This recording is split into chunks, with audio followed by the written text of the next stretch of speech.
இந்த சமஸ்தான மண்ணில், இந்த கோட்டைப்புறத்து வீட்டில் காலம் பல சோக சம்பவங்களை, நெஞ்சை விட்டு நீங்காத ஈர நினைவுகளை விட்டுச் சென்றிருக்கிறது. அந்த சம்பவங்களின் நிழல் இன்னமும் இந்த சமஸ்தானத்தை விட்டு நீங்கவில்லை. ஸ்ரீ மகாராஜாவுக்கு 30 வயசு முடிய போகுது. இன்னையோட இந்த சமஸ்தானத்தை பிடிச்ச சாபமெல்லாம் தீரப்போகுது. 30 வயதிற்கு மேல் எந்த ஒரு ஆண் வாரிசும் உயிரோடு இருந்ததில்லை. இன்று வரை நடந்து வரும் உண்மை இது. பாண்டியம்மாள், திவ்யமங்கலம் என்று சமஸ்தானத்திற்கு வாழ்க்கைப்பட்ட பெண்கள் தங்களது கணவன்மார்களை 30வது வயதில் பறிகொடுத்துவிட்டு இப்போது இருக்கும் ஆண் வாரிசுகளை காப்பாற்ற போராடுகிறார்கள். சமஸ்தானத்தின் தற்போதைய வாரிசு கஜேந்திரன் 30 வயது நிறைய வரும் நாளில் அவனது உயிர் காப்பாற்றப்பட அனைவரும் கோவிலில் பூஜை செய்கிறார்கள்.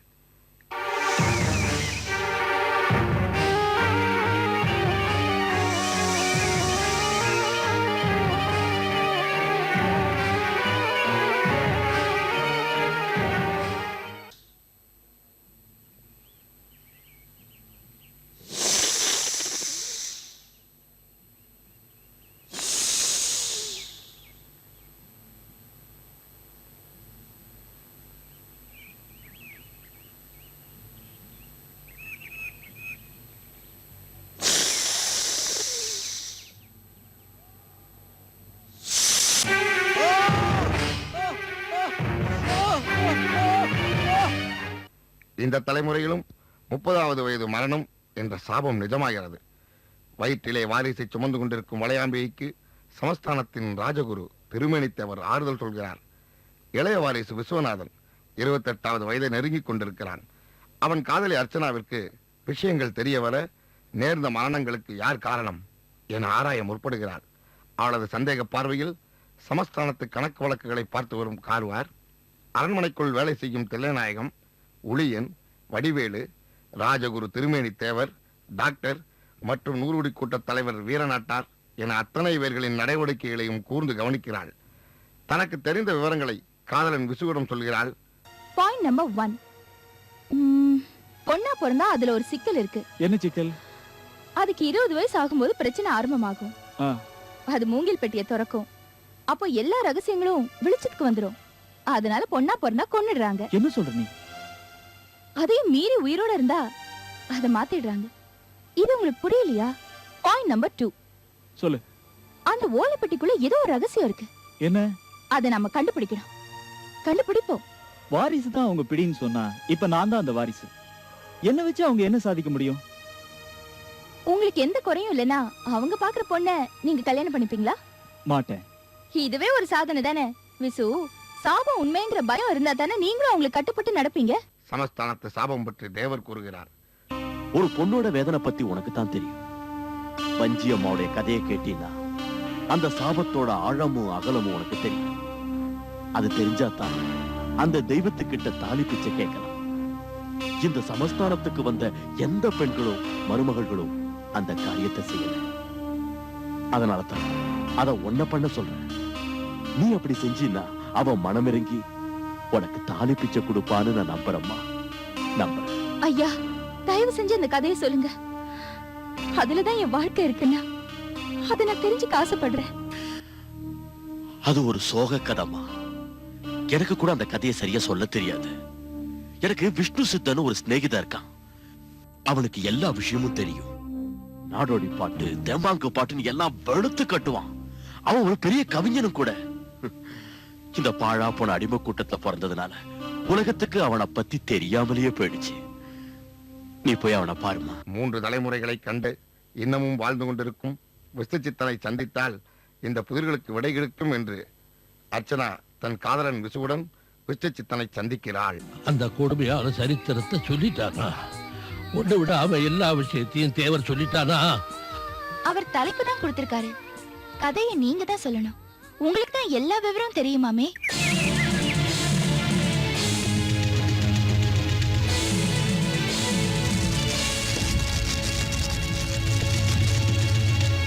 ஆமா, அந்த கதை முழு கதை எனக்கு தான் தெரியும்.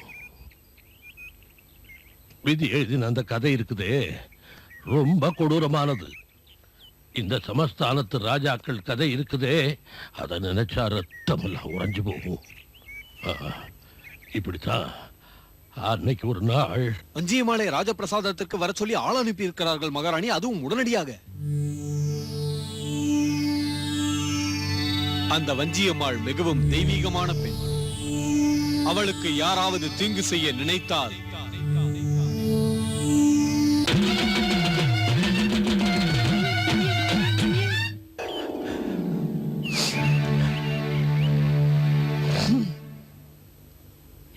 ராஜப்பிரசாதம்னா என்னன்னு தெரியுமா அம்மா உனக்கு?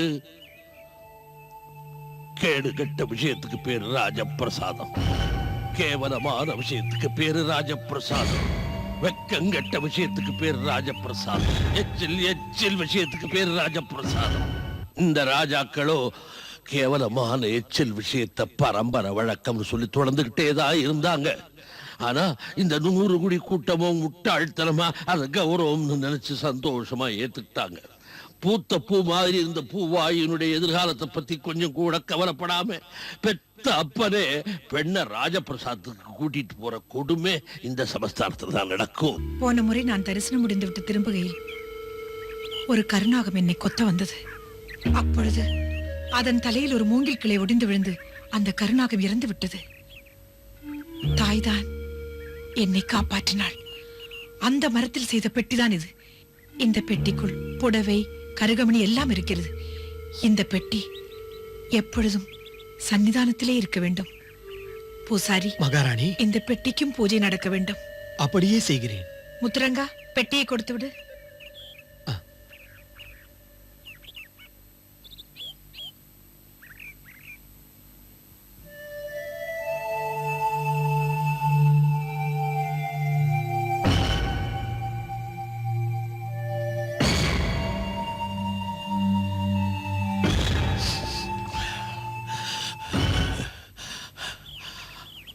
அந்த மூங்கில் பெட்டி இருக்குதே,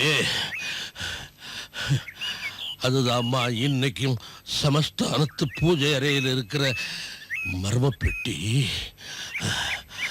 ஆமா, அதுதான் சமஸ்தானத்தோட சாபம், வஞ்சியம்மாளோட கோபம். சொல்றேன், எல்லாத்தையும் சொல்றேன். வஞ்சியம்மா சமஸ்தானத்துக்கு பயந்து நண்டுவடாகனே ரொம்பவும் அடக்கி வச்சா. இங்க நண்டுவடாகனே வஞ்சியம்மா அடக்கி வச்ச மாதிரி ராணி ரத்னாவதியும் சிம்மராஜனை அடக்கித்தான் வச்சா. ராணிக்கு அடங்குற ஆள் கிடையாது சிம்மராஜன், ஆனாலும் அடங்குற மாதிரி நடிச்சான். ஏன்னா அங்க ராணி ரத்னாவதியோட செல்வாக்கு தான் பிரதானம். எல்லாம் ஒரு குறிப்பிட்ட எல்லை வரைக்கும் தான். வெங்கராஜன் அடங்குற மாதிரி நடிச்சான். ஆனா வஞ்சியம்மா மேல உள்ள ஆசையோ, நண்டு வடாகம் மேல உள்ள கோபமோ துளியும் அடங்கல. இப்படி ராஜாக்கள் கோபம் பதுங்கிற புலியா ஒரு பக்கம் இருக்க, மறுபக்கம் நிஜமாவே வஞ்சியம்மாளுக்கு ஒரு புலி புள்ளையா பிறந்தது. விருச்சிகமணிங்கிற அந்த குழந்தை பிறந்தது பழுத்த கேட்ட நட்சத்திரத்துல. கேட்ட நட்சத்திரத்துல பிறந்தவங்க ஒண்ணு கோட்டையை ஆளணும், இல்ல கோட்டையை இட்டிக்கணும். குறிப்பா தகப்பன ஒரு கட்டத்துல பாடா படுத்தணும். விருச்சிகமணி பிறந்த வேளை அதுவரை வஞ்சியம்மாவுடைய பேச்சை கேட்டு அடங்கி கிடந்த நண்டுவடாக திரும்பவும் சுதந்திர போராட்டத்துல கலந்துகிட்டான். எல்லையை தாண்டினான், சுதேசி கூட்டங்கள்ல பங்கெடுத்துக்கிட்டான். போலீஸ் தேடுற நபர் ஆயிட்டான். போலீஸ் துரத்துச்சு. ஒரு கட்டத்துல பலத்த அடிபட்டு சமஸ்தானத்துக்குள்ள வந்து தள்ளாடிக்கிட்டே விழுந்தா. பாவம் நண்டுவடாக சமஸ்தானத்துக்குள்ள வராம போராட்டத்திலேயே செத்திருக்கலாம். என்ன செய்ய, அவன் தலைவிதிதான் வேற விதமா இருக்குதே. தாண்டவா, காவல் பலமாக இருக்கட்டும். 100 குடி கூட்டத்தைச் சேர்ந்த எவனும் இந்த எல்லையை தாண்டக்கூடாது. வந்தே மாதரம், வந்தே மாதரம், வந்தே மாதரம், வந்தே மாதரம், வந்தே மீறுகின்றவர்களுக்கு கடுமையான தண்டனை மாதரம், வந்தே மாதரம், வந்தே மாதரம். வாருங்கள் வாருங்கள், சுதந்திர போராட்ட தியாகி நண்டுவடாகிறவர்களே, வருக வருக. என்னடா முறைக்கிறாய்? எங்கே போய்விட்டு வருகிறாய்? பதிலை சொல்லிவிட்டு கேள்வியும் கேட்டால் நான் என்ன சொல்லுவது? அடிமை நாயே, அடக்கடா வாயை. நண்டுவடாக இனி நீ உள்ளே போக கூடாது. சமஸ்தானத்து எல்லையை நீ எப்பொழுது தாண்டி சென்றாயோ இனிமேல் உனக்கு இங்கு இடமில்லை.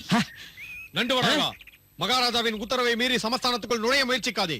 தோபார் தாண்டவா, நான் உன்னை போல் ஈன பிறவை அல்ல, மானத்தோடு வாழ நினைப்பவன். உன் மகாராஜாவிடம் சொல், இன்னும் சிறிது நேரத்தில் என் மனைவி வஞ்சியுடனும் மகனுடனும் இந்த சமஸ்தான எல்லையை விட்டு தாண்டி விடுவேன். நான் இந்த சமஸ்தானத்தின் அதிபதி, ஞாபகம் இருக்கட்டும். நீயும் உன் சமஸ்தானமும் பொடிப்பொடியாகும் காலம் வெகு தூரத்தில் இல்லை வெங்கை ராஜா. அதையும் பார்ப்போம். நீ யாரிடம் பேசுகிறாய், ஞாபகம் இருக்கிறதா? என்னடா உன் மேடை பேச்சை எங்கேயும் காட்டுகிறாயா? நாக்கை இழுத்து வைத்து நறுக்கி விடுவேன், ஜாக்கிரதை. அப்பவும் மருந்து விடுற நாக்கு உனக்கு எதிரா பேசுறத கேப்ப. ஏய், முடிவாக பேச்சை நிறுத்த போகிறாயா இல்லையா? பேச்சு நிறுத்துறதா? என் மூச்சு நிக்கிற வரைக்கும் பேச்சு நிக்காது. வந்தே மாதரம், வந்தே மாதரம், வந்தே மாதரம், வந்தே மாதரம், வந்தே மாதரம். குறைக்கும் இந்த நாயை பிரிட்டிஷ் போலீசிடம் ஒப்படைத்து இவன் நாக்கை அறுத்து விடு.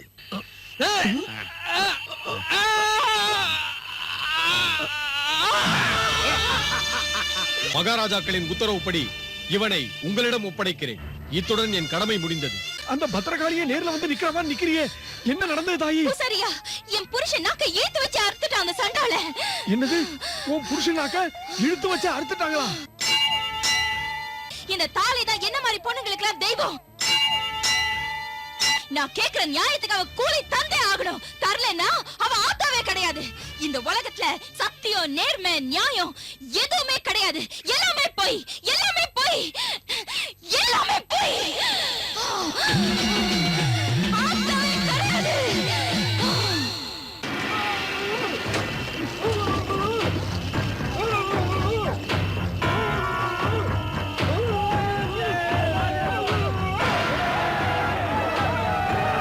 நண்டுவடாக நாக்க அறுத்தது இல்லாம அந்த ராஜாக்கள் நண்டுவடாகன பிரிட்டிஷ் ஜவான்கிட்ட ஒப்படைச்சிட்டாங்க. இந்நேரம் என்ன சித்திரவதை அனுபவிக்கிறானோ.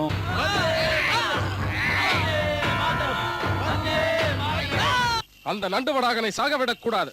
வீரமும் அதே சமயம் விவேகமும் உள்ள ஒரு சுதேசியை நாம் இழக்கவே கூடாது.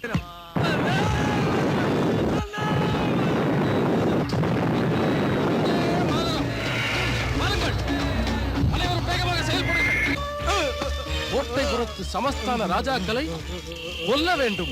ஆஹா,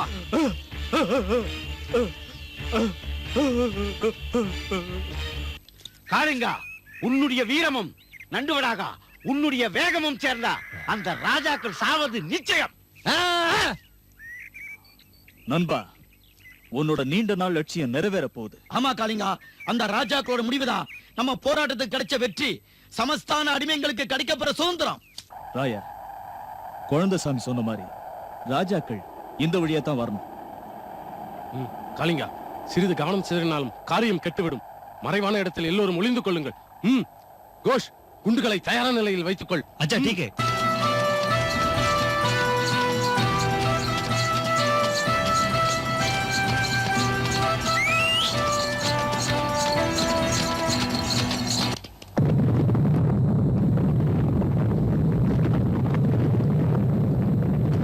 தாண்டவா, முத்துரங்கனை அனுப்பி அந்த வஞ்சியம்மாளை அழைத்து வரச் சொல். இல்லை, இழுத்து வரச் சொல். உத்தரவு மகாராஜா. மகாராஜா, இன்று ஏன் இவ்வளவு கோபமாக இருக்கிறீர்கள்? நாங்கள் காட்டிற்கு வேட்டையாடச் சென்ற போது அந்த நண்டுவடாக நாட்களோடு வந்து எங்களை தாக்க முற்பட்டான். அவனை அழித்தே தீர வேண்டும். உங்க வீரத்தை சுதேசிங்க கிட்ட காட்டுங்க. ஒரு பொம்பளைய கட்டி வச்சு கொடுமைப்படுத்துறது, குழந்தைய கொல்றேன்னு சொல்றது, இதெல்லாம் ராசமானங்களுக்கு அழகு இல்ல. நிறுத்து, போதும் உன் வேதாந்தம். நண்டுவடாகன் இப்பொழுது என்னுடன் நேருக்கு நேர் மோத தொடங்கி விட்டான். பிரிட்டிஷ் அரசும் அவன் தலைக்கு குறி வைத்து விட்டது. இனி அவன் தப்பவே முடியாது. ராசா, ஒன்னு சொல்றேன். அவர் வீரத்துக்கு முன்னாடி நீங்களோ வெள்ளக்கார போலீஸோ ஒன்னும் செய்ய முடியாது. இப்ப அவர் தனி மனுஷன் இல்ல. அவரை சுத்தியும் சுதேசிங்க கூட்டம் இருக்கு. அது எங்களுக்கு தெரியும். உன்னையும் உன் குழந்தையும் இங்கு கொண்டு வந்ததற்கு காரணமே நண்டுவடாகன் இங்கு வர வேண்டும் என்பதற்காகத்தான். பாவம் பெண்ணாயிற்றை என்று பொறுத்து பார்த்தேன். முத்துரங்கா, அந்த குழந்தையை வெட்டி கூறு போடு. உத்தரவு மகாராஜா. தாண்டவா, நாம் எப்படியாவது வஞ்சியம்மாவை காப்பாற்ற வேண்டும். அது முடியாது மகாராணி. வஞ்சியம்மாளை வெங்கராஜன் தன் கட்டுப்பாட்டில் வைத்திருக்கிறார். அவங்க ஆத்திரம் தீர்ற வரைக்கும் என்ன வேணாலும் கொடுமைப்படுத்தட்டும். அத்தனைக்கும் நான் தயாரா தான் வந்திருக்கேன். நீ பேசுவது கொஞ்சம் கூட சரியில்லை. புறப்படு. உன்னை தக்க பாதுகாப்போடு வடாகனிடம் நான் சேர்க்கிறேன். உங்க அனுதாபத்துக்கு ரொம்ப நன்றி. நீ உடனே இங்கிருந்து புறப்பட்டாக வேண்டும். இது ராணி ரத்னாவதியின் உத்தரவு. இதோ பார் வஞ்சியம்மா, மகாராணி இவ்வளவு சொல்லியும் நீ கேட்கவில்லை என்றால் எப்படி? வடாகனுக்கு எந்த ஆபத்தும் நேராது. அவனை பற்றி கவலைப்படாதே. புறப்படு. முத்துரங்கா, அவளை அவிழ்த்து விடு. விடமாட்டேன், விடமாட்டேன். அந்த வஞ்சியம்மாளை நான் விடமாட்டேன்.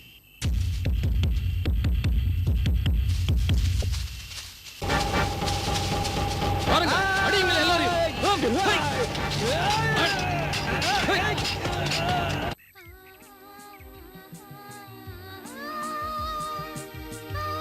வஞ்சியம்மாளின் முழு கதையும் சொல்லி முடிப்பதற்கு முன்னரே மரக்கிளை ஒன்று முறிந்துவிட விஷ்ணுசித்தன் கதையை பாதியிலே நிறுத்துகிறார்.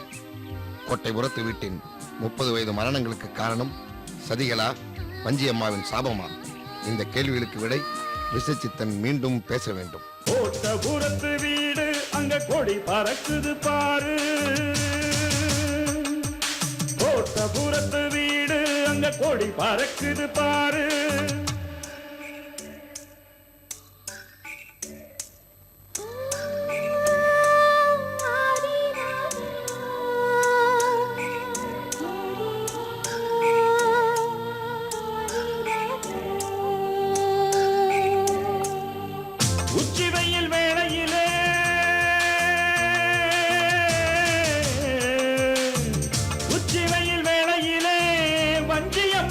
சாபம் பத்தி எரியுது பாரு. அந்த சாப கதையே கேளு. கோட்டபுரத்து வீடு அங்க கொடி பறக்குது பாரு. கோட்டபுரத்து வீடு அங்க கொடி பறக்குது பாரு.